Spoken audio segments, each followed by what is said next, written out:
दोस्तों, gold market में क्या आप इन्वेस्ट करना चाहते हो? सबको लगता है कि फिजिकल गोल्ड ही सबसे बेस्ट ऑप्शन है, बट वेट, क्या आपको पता है कि गोल्ड ईटीएफ्स फिजिकल गोल्ड से कई ज्यादा कन्वीनियंट हो सकते हैं और कुछ केसेस में तो ये ज्यादा प्रॉफिटेबल भी हो सकता है। आज मैं आपको बताने वाली हूँ कि कैसे digital gold investing traditional methods को कंप्लीटली चेंज कर सकता है। दोस्तों, मैं हूँ रुशाली और आपका इन्वेस्टिंग विद धन के यूट्यूब चैनल में बहुत बहुत स्वागत है। और आज हम बात करेंगे कि गोल्ड ईटीएफ्स और फिजिकल गोल्ड में से कौन सा ऑप्शन आपके लिए बेटर हो सकता है। मगर वीडियो में आगे बढ़ने से पहले मैं आपको एक बहुत ही सिंपल सा सवाल पूछना चाहती हूँ। क्या आप गोल्ड ईटीएफ्स को स्टॉक एक्सचेंजेस पर ट्रेड कर सकते हैं? जल्दी से मुझे यस या फिर नो कमेंट कीजिए। और हाँ, अगर इस वीडियो में मैं किसी स्टॉक या फिर ईटीएफ का नाम ले रही हूँ तो ये सिर्फ एक एग्जाम्पल के तौर पर मैं ले रही हूँ नाम, आपको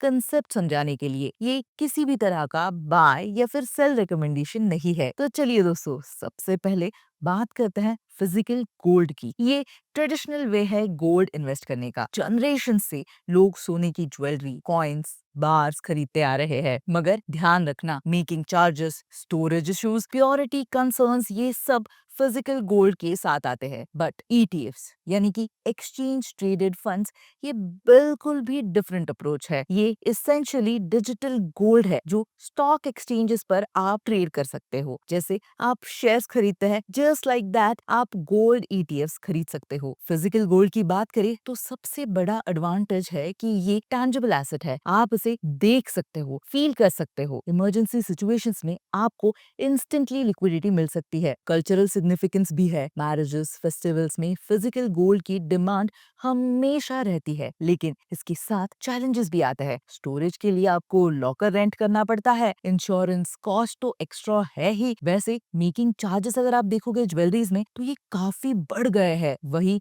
प्योरिटी वेरीफाई करना भी कभी कभी थोड़ा सा डिफिकल्ट हो जाता है। वही इस समय तो थेफ्ट का भी रिस्क बहुत ज्यादा है। अब बात करते हैं गोल्ड ईटीएफ्स की। ये फंड हाउसेस के द्वारा मैनेज किए जाते हैं। आपको फिजिकल पोजेशन नहीं मिलता, बट गोल्ड के प्राइस मूवमेंट्स का एग्जैक्ट बेनिफिट मिलता है। ईटीएफ्स का बिगेस्ट एडवांटेज इनका कन्वीनियंस है। ऑनलाइन ट्रेडिंग अकाउंट से आप इंस्टेंटली से बाय या फिर सेल कर सकते हो। No storage worries, no making charges, no purity issues. Liquidity stock market के आज में इंस्टेंट मिल जाती है। ट्रांजैक्शन कॉस्ट फिजिकल गोल्ड से काफी कम हो सकते हैं। और सबसे बड़ा एडवांटेज तो ये है कि आप स्मॉल अमाउंट्स में भी इसमें इन्वेस्ट कर सकते हो, इवन फ्यू 100 रुपीज। बट ध्यान रखना कि ईटीएफ्स में भी थोड़े से लिमिटेशंस आ सकते हैं। ये कम्प्लीटली मार्केट डिपेंडेंट होता है। अगर स्टॉक एक्सचेंजेस उस दिन बंद है तो आप उसमें ट्रेड नहीं कर सकते हो। फिजिकल पोजेशन का भी सेटिस्फैक्शन आपको नहीं मिलेगा। रिस्क प्रोफाइल दोनों ऑप्शंस में थोड़े से डिफरेंट है। फिजिकल गोल्ड में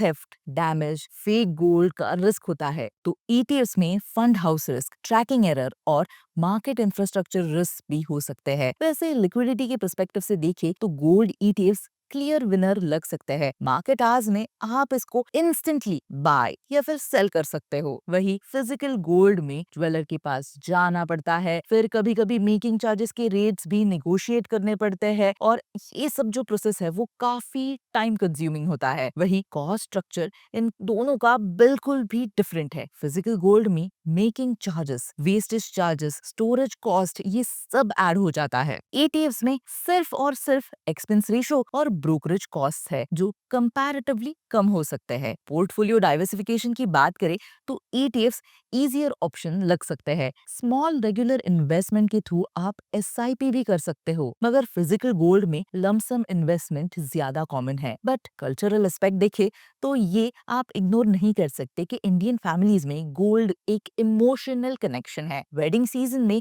फेस्टिवल्स में फिजिकल गोल्ड की जो डिमांड होती है वो ईटीएफ्स कभी कभी फुलफिल करना थोड़ा सा डिफिकल्ट हो सकता है। लॉन्ग टर्म वेल्थ प्रिजर्वेशन के लिए दोनों ही ऑप्शंस वायबल है। गोल्ड कई केसेस में इन्फ्लेशन हेज प्रोवाइड कर सकता है। और क्योंकि ईटीएफ्स भी same gold price movements follow करते हैं, तो ये रिटर्न्स अगर आप देखोगे तो सिमिलर ही आते हैं। अब दोस्तों, अगर मुझे गोल्ड ईटीएफ्स बाय करने हैं तो सबसे पहले तो धन पर आप लॉग इन कर सकते हो। अगर आप नीचे स्क्रॉल डाउन करोगे तो यहाँ पर एक्सचेंज ट्रेडेड फंड्स, इस पर क्लिक कीजिए और यहाँ पर आप डिस्कवर मोर कैटेगरीज पर जा सकते हो, ताकि आपको सारे जो कैटेगरीज है ईटीएफ के वो सब कुछ मिल जाएगा। अब यहाँ पर कमोडिटीज में जाना है आपको, और यहाँ पर आप क्लियरली देख सकते हो कि कई सारे ईटीएफ्स अवेलेबल है, गोल्ड के, सिल्वर के, बट इस समय तो हम गोल्ड के बारे में बात करने वाले हैं। अब चलिए मान लीजिए कि आप किसी भी ईटीएफ को सिलेक्ट करते हो। कंसेप्ट के लिए मैंने जैसे बताया था कि आप बहुत ही मिनिमम इन्वेस्टमेंट इसमें कर सकते हो। जैसे कि अगर आप प्राइजेस देखोगे तो 80 रुपए से स्टार्ट होता है, यानी कि आपको बहुत ही बड़ा लमसम जो है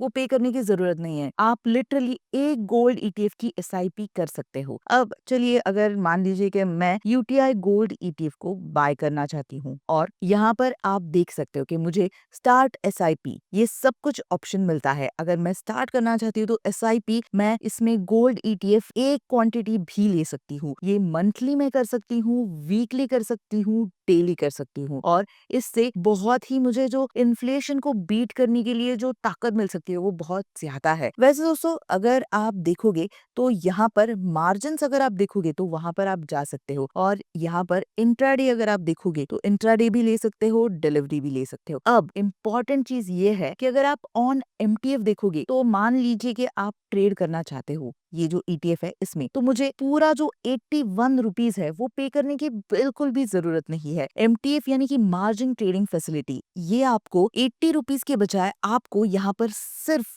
21 रुपीज पे करने हैं। लेवरेज यहाँ पर देखोगे तो 3.77 टाइम्स है, यानी कि अगर मुझे 10 ईटीएफ्स बाय करने हैं तो एक्चुअल में मुझे 810 रुपीज पे करने चाहिए, बट यहाँ पर आपको सिर्फ 172 रुपीज पे करने हैं। अब यहाँ पर बाय करने के लिए सिर्फ बाय विथ मार्जिन फंडिंग, इस पर क्लिक करना है, और यहाँ पर आप चाहे तो मार्केट पर बाय कर सकते हो, या फिर लिमिट पर बाय कर सकते हो, या फिर ट्रिगर भी लगा के छोड़ सकते हो, और आपको सिर्फ इंस्टेंट बाय पर क्लिक करना है, और बस हो गया आपका गोल्ड ईटीएफ बाय। तो दोस्तों, ऐसा देखा गया है कि मॉडर्न इन्वेस्टर्स के लिए हाइब्रिड अप्रोच भी आप ऑप्ट कर सकते हो। पोर्टफोलियो में दोनों ही ऑप्शंस यानी कि गोल्ड ईटीएफ और फिजिकल गोल्ड का कॉम्बिनेशन आप रख सकते हो। फिजिकल गोल्ड कल्चरल नीड्स और इमोशनल सिक्योरिटी के लिए, वही ईटीएफ कन्वीनियंस और ट्रेडिंग फ्लेक्सिबिलिटी के लिए आप रख सकते हो। मार्केट वोलेटिलिटी में दोनों ही ऑप्शंस सिमिलर परफॉर्म करते हैं, क्योंकि जो अंडरलाइंग एसेट है वो सेम ही है। टेक्नोलॉजी अडॉप्शन के साथ ईटीएफ की पॉपुलैरिटी जो है वो बहुत ज्यादा बढ़ रही है। यंग इन्वेस्टर्स को डिजिटल ऑप्शंस ज्यादा अपील कर रहे हैं, मगर ट्रेडिशनल माइंडसेट वाले जो इन्वेस्टर्स हैं वो फिजिकल गोल्ड ही अभी भी प्रेफर करते हैं। अब दोस्तों, आता है उस क्वेश्चन के आंसर पर जो मैंने वीडियो के शुरुआत में पूछा था कि क्या गोल्ड ईटीएफ्स को हम स्टॉक एक्सचेंजेस पर ट्रेड कर सकते हैं या नहीं। तो जी हाँ दोस्तों, गोल्ड ईटीएफ्स को हम स्टॉक एक्सचेंजेस पर इजीली ट्रेड कर सकते हैं, बिल्कुल शेयर्स की तरह। ये इनकी बिगेस्ट एडवांटेज है अगेंस्ट फिजिकल गोल्ड। तो दोस्तों, फाइनल टेक अवे ये है कि आप आपके जो गोल्स है, कन्वीनियंस, प्रेफरेंसेस, इन्वेस्टमेंट अमाउंट और पर्सनल कंफर्ट लेवल पर ही आप डिसाइड कर सकते हो। आज की वीडियो में जो हमने पॉइंट्स डिस्कस किए हैं उसके हिसाब से आप जरूर डिसाइड कर सकते हो कि क्या आपके लिए सही है। और दोस्तों, ऐसे ही इन्फॉर्मेटिव वीडियोस के लिए धन के यूट्यूब चैनल को सब्सक्राइब करना बिल्कुल भी मत भूलिए, और मुझे कमेंट्स में जरूर बताइए कि आप क्या प्रेफर करते हो, गोल्ड ईटीएफ या फिर physical gold. Investments in the securities market are subject to market risk. Read all the related documents carefully before investing.